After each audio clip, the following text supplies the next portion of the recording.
A pristine suburban enclave, where every blade of grass is measured, and the mailboxes gleam in HOA-approved eggshell white. You, our hero, are the overseer, not just a board member, not just the president, but the shadowy figure who chairs the entire HOA's regional oversight committee. You're the one who approves budgets, audits fines, and, frankly, keeps the Karens of the world from turning the neighborhood into their personal fiefdom. But Karen has no idea who she's just crossed. Act 1, the ID snatch heard round the cul-de-sac. It's a sunny Saturday, and you're strolling into the community clubhouse to check on a maintenance issue because, unlike Karen, you actually read the bylaws. Maybe your incognito ball cap, sunglasses, no fancy badge declaring I run this show.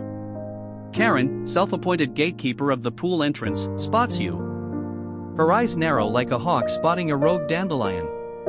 ID, she barks, clutching her clipboard like it's the Constitution. You hand over your driver's license, expecting a quick glance.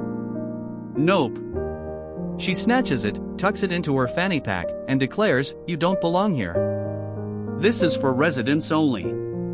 You try to explain, you live here, you own here, you're the dang overseer, but Karen's on a power trip. "I don't know you," she snaps, "and I know everyone." She's got that HOA enforcer swagger, the kind that comes from fining people for unapproved welcome mats. Maybe she calls security or threatens to call the cops. You, staying cool as a cucumber, walk away, but not before noting her name tag, Karen K. McSnooty, Treasurer. Act 2, the investigation, Karen's world unravels. You don't get mad, you get organized. As overseer, you've got access to the HOA's digital records, resident lists, and, crucially, the complaint log. First move, confirm Karen's role. Turns out, she's not just a busybody, she's been overstepping her treasurer duties for months. Ex-posts from neighbors, anonymized, of course, mention her patrolling the community, issuing verbal warnings for minor infractions like unseasonal reads or suspiciously parked Teslas. One Reddit thread from r/fuckHOA circa 2025 describes a similar treasurer in a nearby HOA who got busted for forging violation notices to settle personal grudges. Suspicious.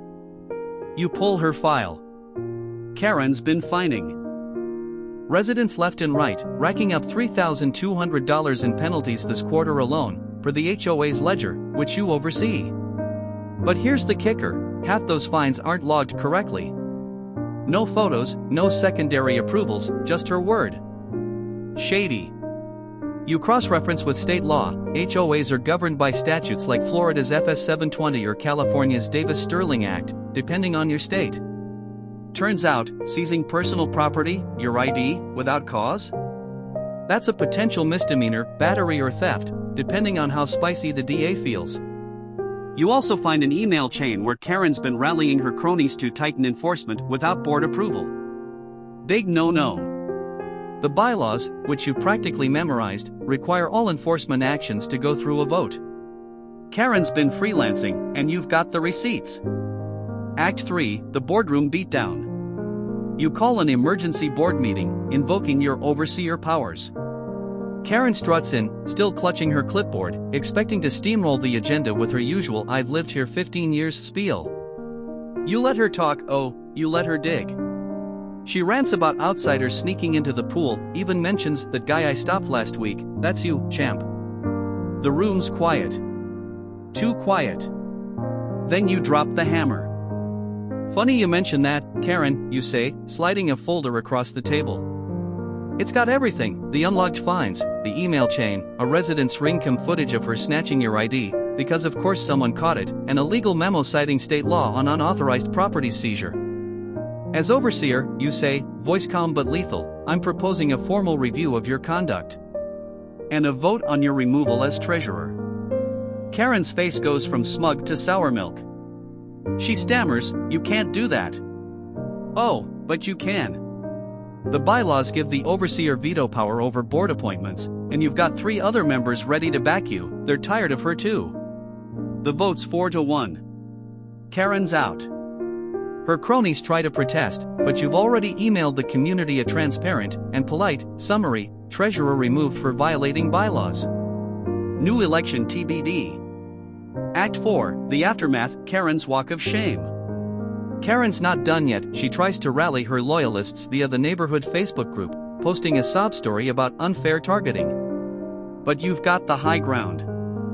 You release a redacted version of the evidence, protecting privacy, of course, to the HOA's official newsletter. Residents, fed up with her reign of terror, start spilling tea. One neighbor admits Karen fined them $200 for a non-compliant mailbox that was pre-approved. Another says she threatened to tow their car for parking in their own driveway.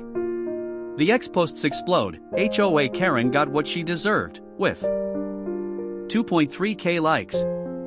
You don't stop there. You file a formal complaint with the HOA's management company, citing her ID grab as a liability risk.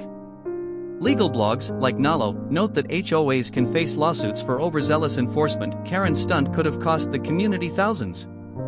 The management company, smelling trouble, suspends her from all volunteer roles pending an audit. Rumor has it she's selling her house to escape the shame.